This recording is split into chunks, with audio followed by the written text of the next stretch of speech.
Hey guys, Sendrith here. Sorry for any background noise you might hear. I got kids watching TV right next to me.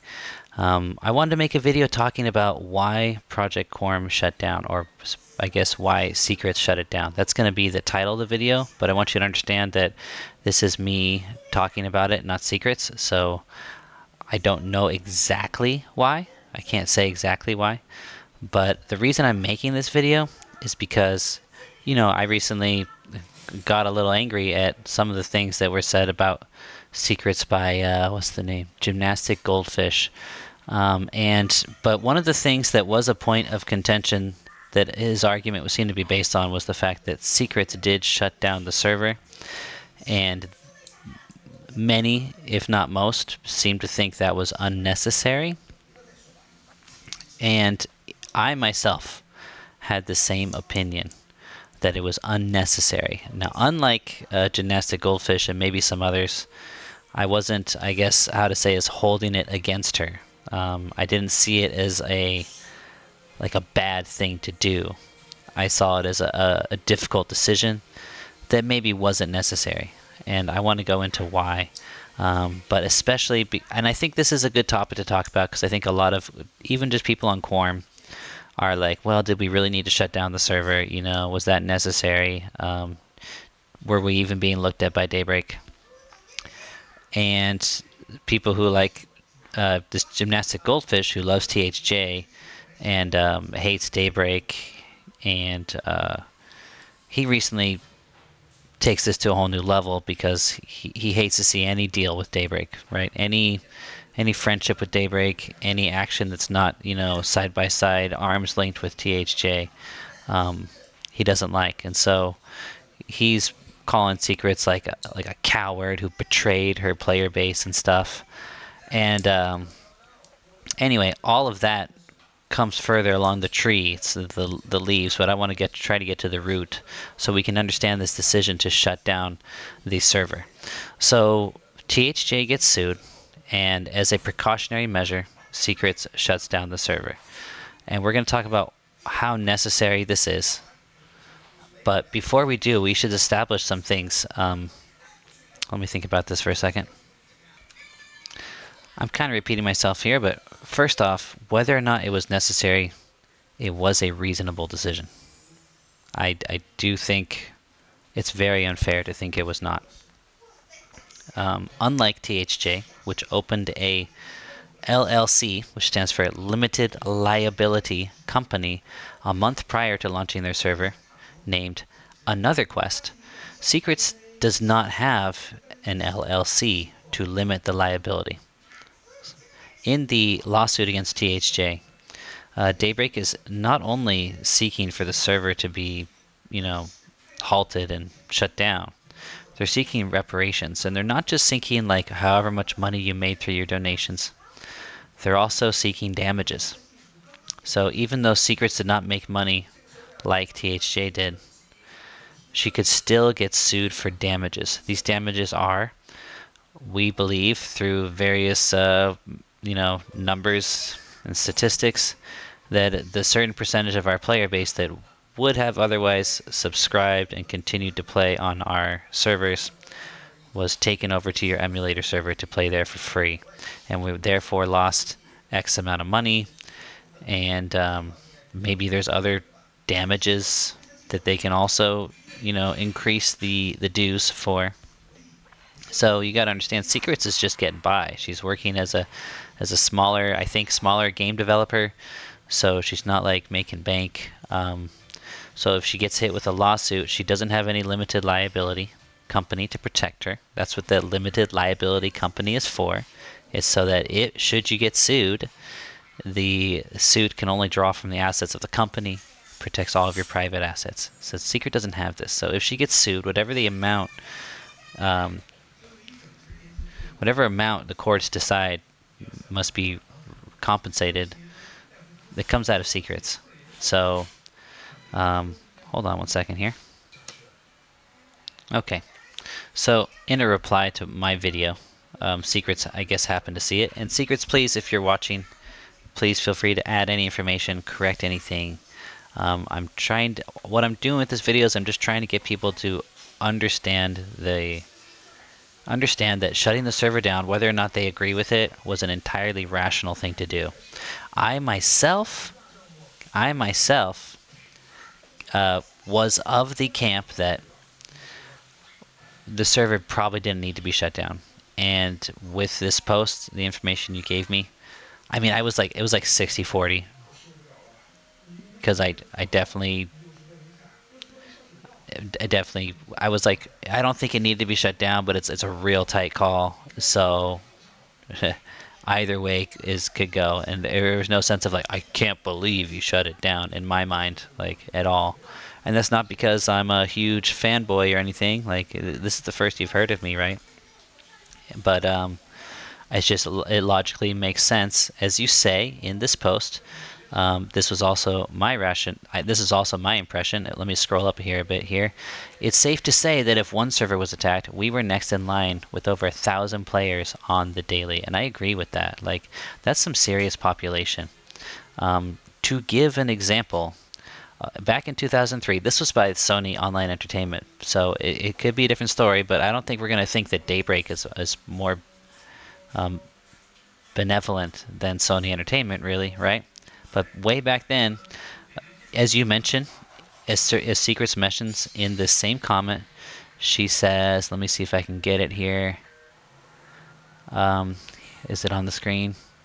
Yes, this is not the first time an emulated server received a takedown request. Since 2003, with the emulator's formation, Winter's Roar, EQ Classic, and other fan projects have been shut down on the basis of being too competitive. So I looked up some data I tried to find data on these servers and what was their population when they got shut down, right?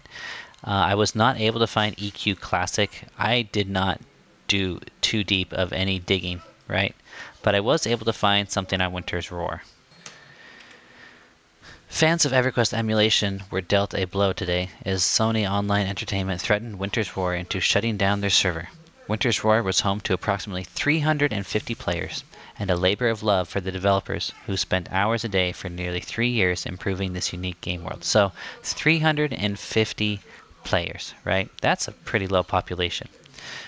Now it might seem that was in 2003. It was a different time. It was closer to once EverQuest was rocking and rocking and rolling. However, it goes to show that it's not entirely irrational to think Quarm was going to be attacked next.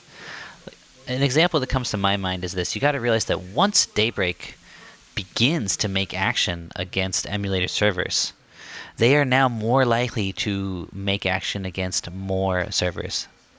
Once they actually step into action. Does that make sense? Like, for example, let's say a farmer has a garden. The farmer's a bit lazy, so he hasn't been weeding the garden. He's just like, some of the vegetables are still growing, right? So it's fine. I'll just pick the vegetables. But then he notices there's one weed that's like is tall, almost getting taller than his vegetable plants, and his vegetables are starting to look a little bit shriveled. So he says it's time to do some weeding. I haven't done it for a long time. It's time to do some weeding. Now, do you think that farmer is going to go pull that one weed and then brush his hands? Maybe. But it's very rational. Not crazy and paranoid or reactionary, as Zaid referred to Secrets, but it's very rational to consider that farmer might start pulling all the weeds once he goes out to the field to start pulling weeds. Once Daybreak goes out, gets counsel or engages their counsel in lawsuit, it's not such a huge irrational leap to think they're going to just start knocking down all of the emulator servers of any significant population size. And Quarm is significant. It might not be THJ. Let's look at THJ's numbers. So as of right now, the Hero's Journey has 2,300 players online. Granted, remember, this is this is my Sunday at noon, so it's on the West Coast. It's a 9 p.m. on Saturday night. So this is peak. This is peak right now, okay? So at peak, it's breaking 2K. Its average is 1,700. Now, Quarm is not like so much smaller than that. So everybody's saying like the reason the THJ got targeted wasn't for the real money trading, it's for the population, right? So if that's true, then it's rational to therefore think, hey, Quarm might be the next target. It's entirely rational. And this is what the THJ supporters are telling me. Like, dude, you're talking about the real money trading. It wasn't even about the real money trading.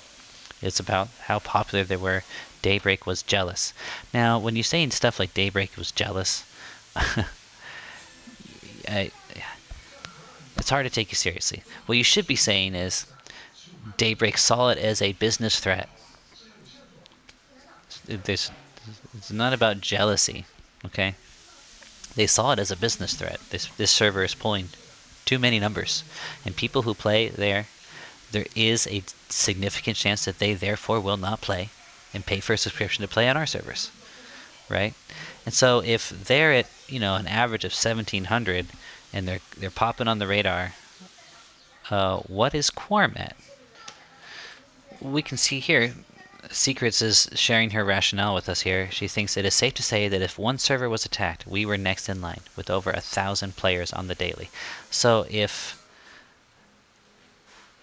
on the daily we're breaking 1K, and I don't think anyone would argue with that because we're all worried about the 1,200 cap, right? If we were like a 600 to 1,000 players at a time server, 1,200 cap would not be bothering us, but we're not.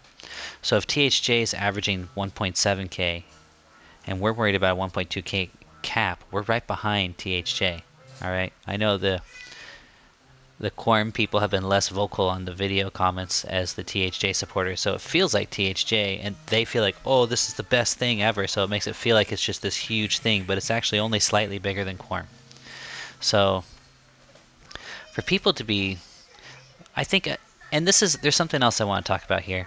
And I actually want to share with you an idea everybody is already familiar with in its base form, but I wanted to share with you the academic form of this idea, which I learned through my majors at university, philosophy major. And this idea called Pascal's wager.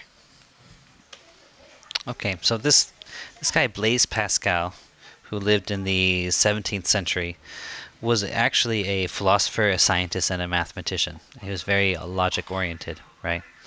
So the philosophy he presented, or the idea that he's kind of cemented into the philosophy world, it's a lot of philosophy is actually common sense, and someone finally clearly enunciates it and gives a great example of it, and that's why they become great philosophers, oftentimes.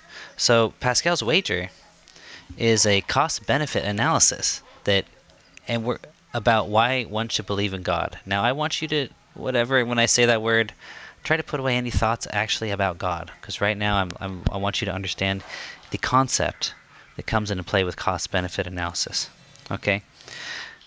Pascal argues that if we do a cost-benefit analysis of the matter, it turns out that it is eminently reasonable to get ourselves to believe that God exists, regardless of whether we have good evidence for that belief.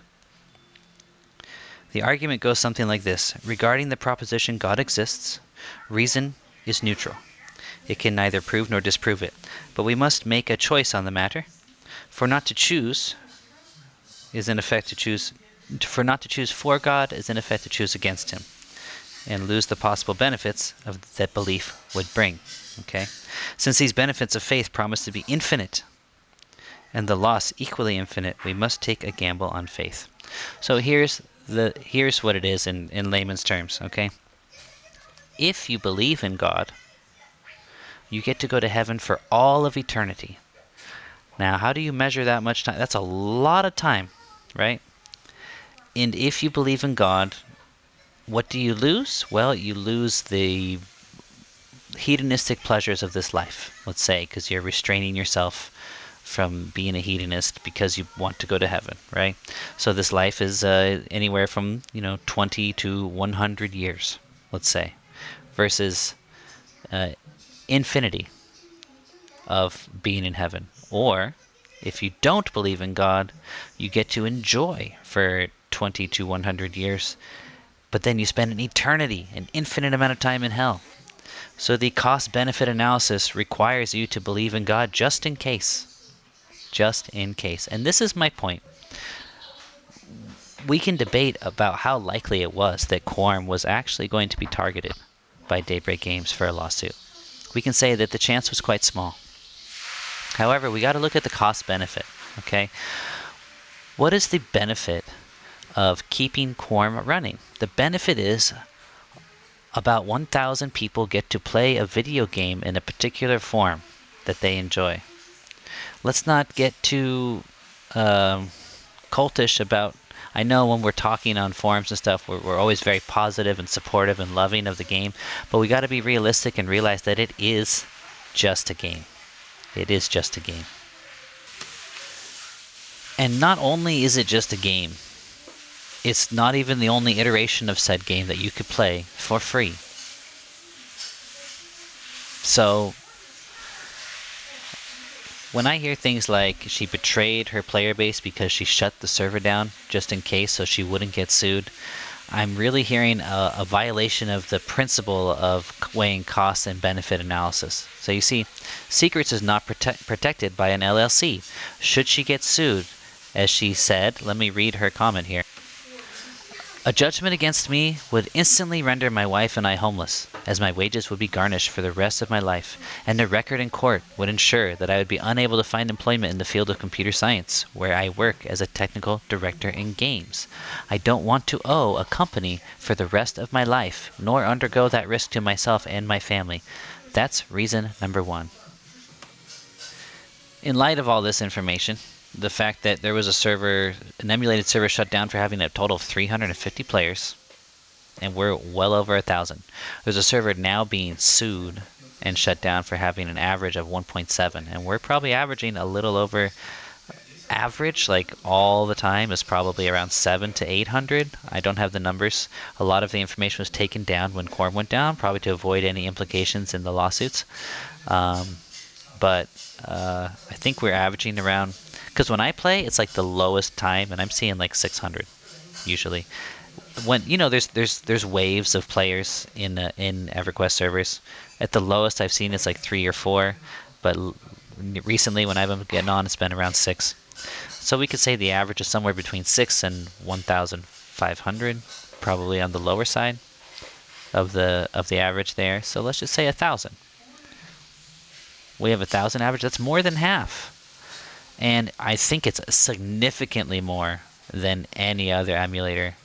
And I'm not including P99 because P99 has an agreement, but I think it's also significantly more than P99, or maybe about the same as P99 Green.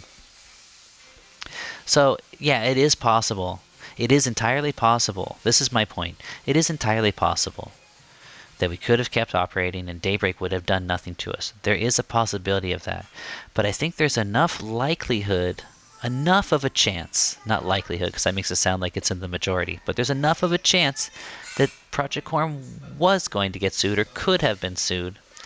And when you take that, even if it was only 10% chance, when you look at the costs and the benefits of keeping it running, you can't really hold it against Secrets for making that hard decision, because I wouldn't. We don't need to make martyrs of ourselves for a particular form of a video game. It's not even it's not like you cannot play EverQuest unless Secrets keeps it up and running. You just cannot play Quarm.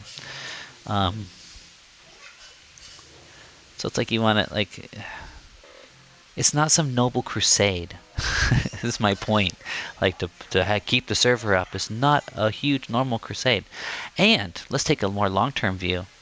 Now Quarm has a deal with Daybreak and it's going to stay up, whereas it's looking at, like, in all likelihood, THJ is going down. So even on the results-oriented aspect of it, even if you don't want to take into that account that whole thing, maybe Secrets, with all of her experience in the gaming industry, in the EQ emulator industry, in EverQuest, that we don't have, has awareness of maybe what might be the better path for the server to survive. So she's not making decisions purely selfishly, although obviously that is a huge factor. But also she's thinking, well, maybe if I shut it down, I'll be able to keep running it indefinitely by forming this different relationship with Daybreak. And I think that's what makes people angry, because right now everyone's on the I hate Daybreak. Daybreak is evil. I've seen so many things, dog shit, blah blah blah blah blah. Um, and so just because Secrets made the deal with them, they're just hating on her. That seems to be the real reason here. But I don't want to get into that on this video. I'm more making this video for my fellow Quarm players, so you understand. First off, even without any other information about other emulators being shut down, I think we should all realize it was an entirely acceptable decision to take Quarm down when the THJ lawsuit dropped, and we should all have nothing but gratitude for Secrets either way on that decision.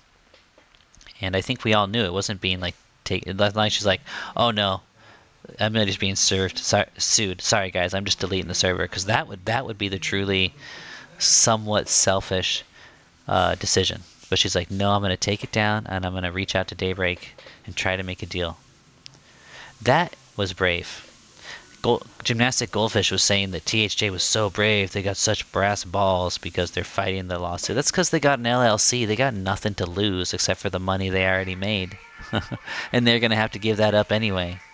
So there's no real courage in there. They're just looking to keep running the server so they can keep the worship. They're probably enjoying the fan worship and, oh, you're so wonderful. So they can keep that position of like, we have created something for the community, and also so they can maybe keep the donations, which Gymnastic Goldfish himself, it was funny in the video, he says, you know, these people are just trying to make emulators for free so people can have fun. Well, and then he, in like the same sentence practically, he's like, and even though they were making 20,000 a month, and he's like, but who cares? Like, they should be able to make as much money as they want because they did such a good job.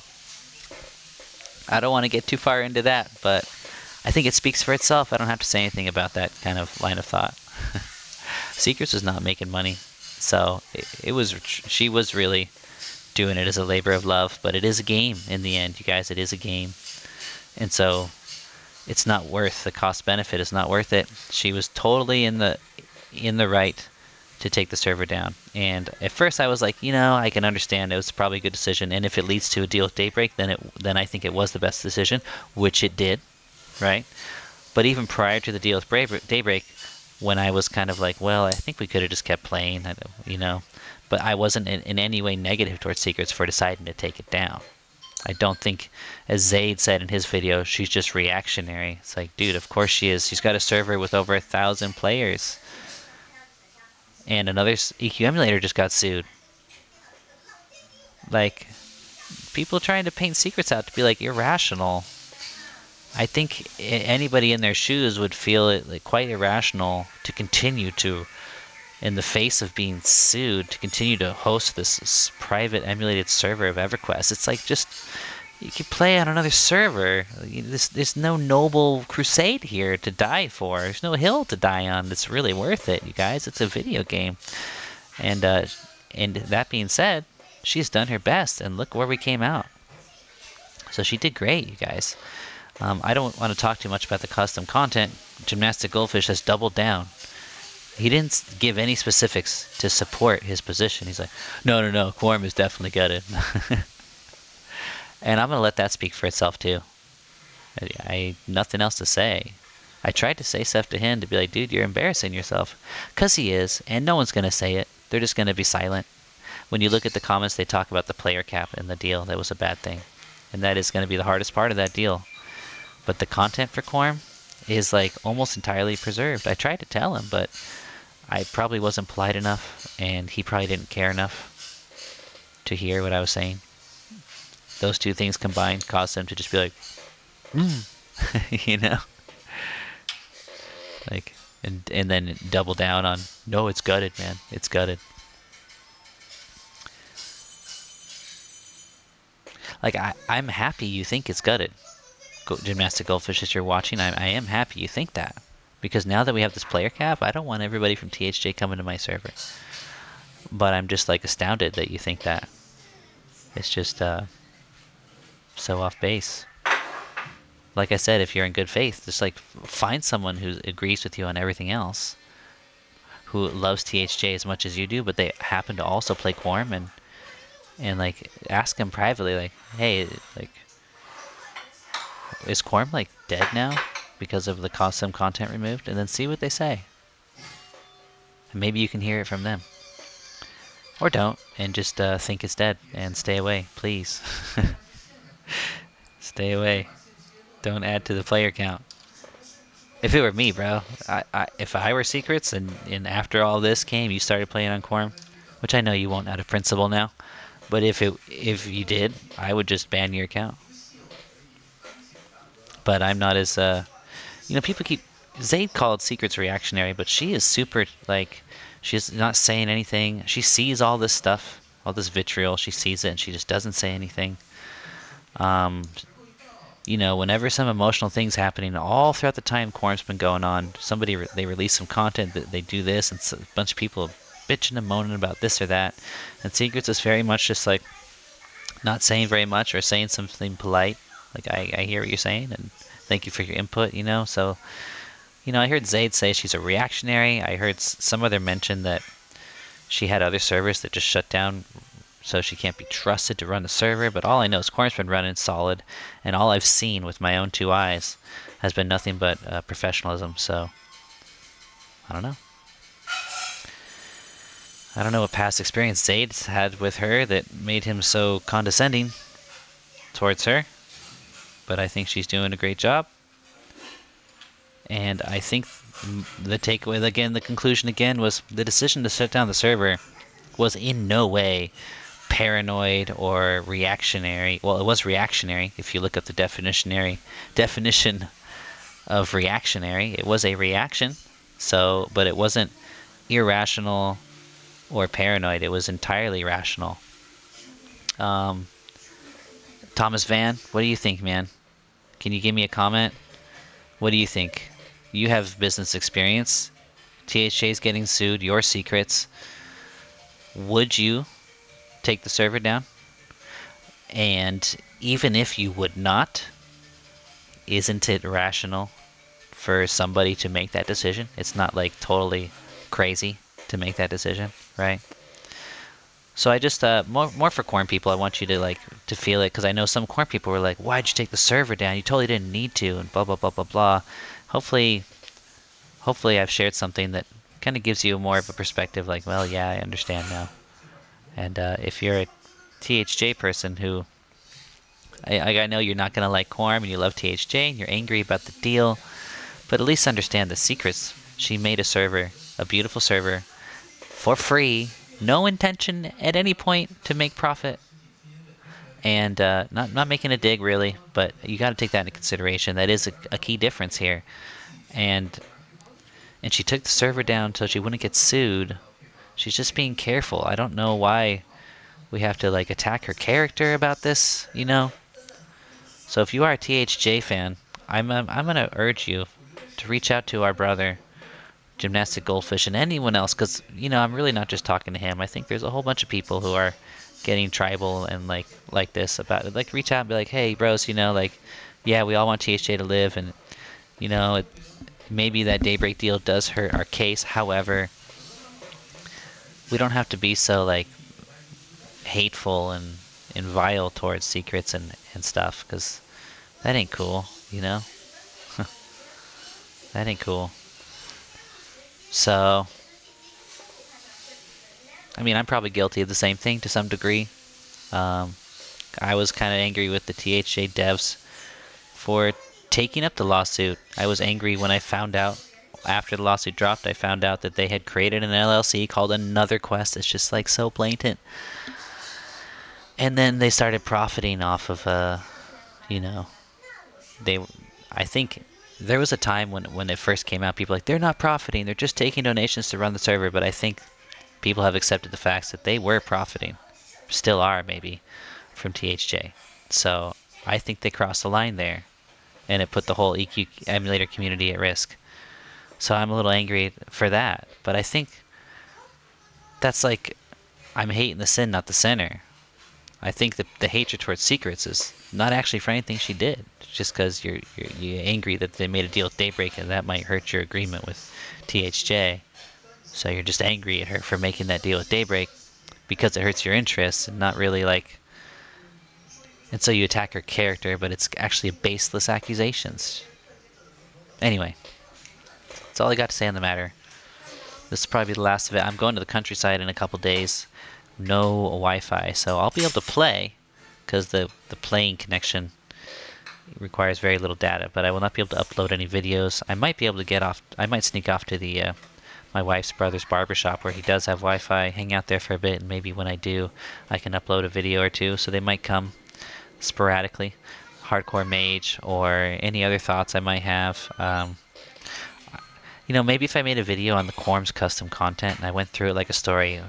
Once upon a time, Quarm started, and they changed the game in these particular ways. And then, like, after a year, they introduced this. And then after some time, there was this event zone, which lasted for a couple of weeks and then was never seen again. And then near the end of their story, we're approaching the current times. They introduced some custom race class combos. Maybe if somebody who didn't play Quarm heard that whole story, then it would click. If like that, wow, almost all of Quarm's relevant custom content is still in the game. But I think I'm tired of I think that's too much work on my part for something that they should be able to realize just thinking for a minute about the situation. So they don't. None is so deaf as he who will not hear. They don't want to. They want to see Quarm is dead because they want to bring a negative light to DBG. They don't want to think, oh wow, Quarm got a good deal with DBG, so DBG gave them a good deal. DBG is rational and cooperative. No. That reality doesn't square with our story of Daybreak Games. They're the evil monster who's suing our favorite server for monetizing their IP. So they can't hear it. They won't be able to hear it anyway. So this is for Quarmites to understand, to the best of my understanding, that I also received some input from Secrets herself. Maybe I will read the rest of this comment here just to cap out this video. There are two reasons as to why I accepted the conditions of the agreement. First, I am a hobbyist by nature and have no desire to defend myself in a court of law over what's effectively fan fiction. It's just a game, guys. Project Quarm is a labor of love for a game and franchise I love, and I run Quarm with the expectation that I could have it shut down by the right holders at any time. There needs to only be the basis of receiving a takedown notice to end Project Quarm's operations. And that is not cowardly. That is just realistic. You're running an emulator using IP illegally as a private hobby. To expect her to then go to court and fight a big battle when that company tries to shut it down, like any of us with operating rationally in that position would be like, yeah, I'm going to try to do this, but if the company, turns on me, then I'm going to, give it up. It's just rational. This is not the first time an emulated server received a takedown request. Since 2003, with the emulators formation, Winter's Roar, EQ Classic, and other fan projects have been shut down on the basis of being too competitive. And remember, Winter's Roar was shut down with only 350 players. Of course, that was a long time ago under a different company, but still. Both of those were shut down. Okay. Both of those were shut down on the basis of being too competitive, with a violation of copyright and trademark cited as primary factors. It is safe to say that if one server was attacked, we were next in line, over 1,000 players on the daily. Safe to say. I totally agree, is safe to say. It might not have actually been true, but it might have been true, and the cost-benefit analysis, again, means you don't take that risk. A judgment against me would instantly render my wife and I homeless, as my wages would be garnished for the rest of my life, and a record in court would ensure that I would be unable to find employment in the field of computer science, where I work as a technical director in games. I don't want to owe a company for the rest of my life, nor undergo that risk to myself and my family. That's reason number one. Secondarily, I don't think the demands they asked for were wholly unreasonable. Again, the content is mostly preserved. It's great. We have all the great stuff. I don't know, a couple custom race class combos is not even close to like the heart of Quarm. It would be for THJ because THJ's whole thing is custom race and class combos. Maybe that's why people are conflating it, because they see custom race class combos and they're thinking THJ and they thinking everything is like THJ. I don't know. But yeah, I don't think the demands they asked for were wholly unreasonable. I only pushed back on the cap portion of the agreement, and in doing so, we got 200 extra player slots. So if Daybreak was willing to let us have 1,000, she got it up to 1,200. What we wanted to do with the expansion and highly custom content we had to remove was far outside the scope of preservation, and frankly I was hesitant to even do it, building it in my mind as fan fiction. Again, what we wanted to do, that means haven't done yet. A lot of this content that was future planned content. The expansion was a plan for the future that was not in any way why anybody's playing on Quarm. It was not even an idea in anyone's head when they joined. It's just like as they were going, the developer said, "Hey, let's make an extra expansion. It'll be fun." All right. The loss of that content is unfortunate, but the elements I would consider the heart and soul of Project Quarm are kept. That is, guild instances, legacy loot, anti-bottlenecking, and client-server quality of life like Zeal. Without those, I would have rather shut down. A lot of the custom content ideas were honestly mixed in reception compared to the core of the server. So that's why I'm saying that which actually makes Project Quarm is all still there, and there were extra content ideas, as developers get excited and make stuff as the server's going. They get inspired by the popularity of the server and they want to make extra stuff and have fun with it. That's all that was taken away. To my surprise, the features I loved the most and were most well received by the player base were kept. That is, solo, self-found hardcore modes, the new game plus system where you can start over again but keep all your spells, PvP instances, and a few I'm forgetting of off the top of my head as I'm writing this. Not only that, but we got additions we asked for after asking and writing during negotiations. An offline bazaar trader system was allowed to be implemented that makes a player not count to the player cap. This is something I fought for and is generally an upgrade to the user experience. We were allowed to make a queue, but I sent an email to Daybreak concerned about our client stability on first login. Within a few hours, I received a reply stating that the idea I had was acceptable of an implementation. So our queue will actually now be a visual place in which players can chat and see others getting in the game with their queue position. This also works around the initial login stability issue. Oh no, we can't hear that. It sounds like Daybreak's actually being cooperative and somewhat kind. That can't be true. I'm still trying to be creative with the restrictions in a way that is respectful of the player base. I will also say that the content we were asked to remove was largely in pre-production and not implemented yet, outside of the Ixar skull cap, the raid encounter, which was a lazy implementation of Avelius era boss, the froglock models, and the custom class race combinations. Those are the only things that were already in the game. Ixar skull cap, one raid encounter which was not of high quality, froglock models. We didn't even have froglocks yet, but we had some sort of item that you could get an illusion to look like a froglock. And the custom class race combinations, those are Ixar, rogues, and rangers, and wood elf beast lords, and barbarian paladins. That's it, you guys. Not only does this deal ensure our community's future, right on, but it also ensures that we are protected from legal action ourselves. And it also gives Daybreak a direct line of communication in the future. If we ever need to make changes, we can ask, and they can ask in the future. Honestly, though, I am glad we were able to make the agreement.